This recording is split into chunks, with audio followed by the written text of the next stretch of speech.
Yusa Yamanaka debriefing in the box. We saw Adrian Fernandez there just a moment ago. We are halfway through Moto 3 Q1, and at the moment you get the feeling it's calm before the storm. Good effort from Mitani, that you have to say, leading the session, or second in the session on a 27.4. Best we've seen from him so far was a 28.9 that he said earlier on in free practice 2. Hasn't been higher than 23rd in the dry running we've had so far this weekend, but at the moment he's on course to join his very illustrious and highly rated teammate Vena Pratama in Q2. I would be very excited to see both of Hiroshi Oyama's stars moving through into Q2. Worth noting that for Zen Mitani, he didn't make the top 20 at all across the Thai GP weekend, so already if he was to move through into qualifying 2, even by virtue of qualifying 1 success, it would be a best grid slot, but he's got to get it done first. Just less than 7 minutes to go, and the second and final runs are out, and everyone putting in some fresh rubber and trying to make sure that they can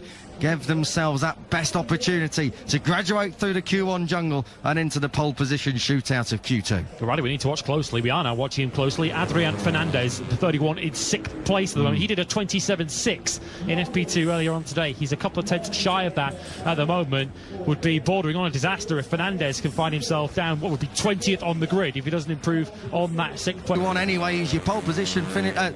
Your pole position rider from Q1 anyway is your pole position finish. Your pole position rider from in the session meeting. He's of course keeping his helmet on just in case, but I think it's going to take something superhuman from the CIP Green Power squad. They're going to need some in the session meeting. He's of course keeping his helmet on to get that bike fixed in the next 2 minutes. That looked to me like the team weren't even going to bother. I think they had already consigned that to the skip for at least this session. Sounds like it is session over indeed. Word up from pit lane. Here in Brazil, Adrian Fernandez down at turn 6.